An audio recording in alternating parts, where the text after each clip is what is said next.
பிரம்மோற்சவத்தில் மீண்டும் வடகலை தென்கலை பிரச்சனை மேலெழும்பி இருக்கிறது. பிரம்மோற்சவத்தில் இரண்டாம் நாளான இன்று இந்த இரு பிரிவினரிடையே ஏற்பட்டிருக்கிறது. பிரபந்தம் பாடுவதில் ஏற்பட்டிருப்பதாக புரிகிறது. விவரங்களோடு எமது செய்தியாளர் மணிகண்டன் இணைகிறார். மணிகண்டன், இப்ப என்ன பிரச்சனை வடகலை தென்கலை பிரிவினருக்கு இடையே? கண்டிப்பாக காஞ்சிபுரம் வரதராஜ பெருமாள் கோவிலில் வைகாசி பிரம்மோத்தில் இந்த மீண்டும் வடகலை தென்கலை பிரிவினரிடையே ஏற்பட்டிருக்க பிரச்சனையானது தொடர்ந்து நடந்து வருகிறது.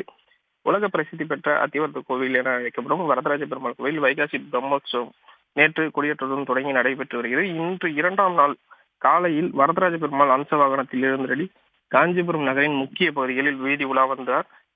அந்த வகையில் கங்கை கொண்டான் மண்டபத்தில் மண்டகப்படி கண்டொருளிய போது பெருமாளின் முன்பு தாத்தாச்சாரியார்கள் மந்திர புஷ்பம் பாடுவதில் இடையூறு ஏற்படுத்தும் வகையில் தென்கலை பிரிவினர் பாட்டு பாடி இடையூறு ஏற்படுத்தியதாக கூறப்படுகிறது.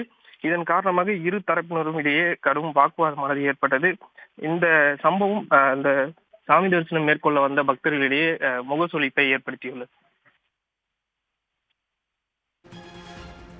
ஒரு பிரசித்தி பெற்ற கோயில் வரதராஜ பெருமாள் கோயில். இதுல பிரபந்தம் பாடும் நடைமுறைங்கிறது முன்பு எப்படி இருந்தது? ஏன் இன்னைக்கு ரெண்டு பிரிவினருக்கும் இடையே இதனால வாக்குவாதம் ஏற்பட்டிருக்கு? கண்டிப்பாக இந்த பிரபந்தம் பாடுவதில் இரு தரப்பினரிடையே இதற்கு முன்பு அடிக்கடி இது போன்ற கைகலப்புகள் வாக்குவாதங்கள் என தொடர்ந்து நடைபெற்று வந்த நிலையில் இதுக்கு அந்த பிரபந்தம் பாடுவதில் யாருக்கு முன் உரிமை இருக்கு என்ற குறித்து இது குறித்தான வழக்கு சென்னை உயர் நீதிமன்றத்தில் தற்போது நிலுவையில் இருக்கிறது. இதன் காரணமாக பிரபந்தங்கள் இரு தரப்பினருமே பாடக்கூடாது என்று கோவில் நிர்வாகம் சார்பில் ஏற்கனவே தெரிவிக்கப்பட்டிருந்தது.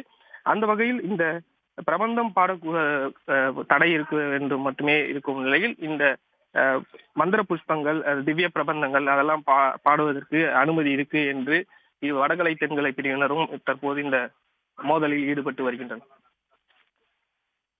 நன்றி மணிகண்டன் விவரங்களுக்கு. உடனுக்குடன் செய்திகளை தெரிந்து கொள்ள சன் நியூஸ் பெல் ஐகானை கிளிக் பண்ணுங்க.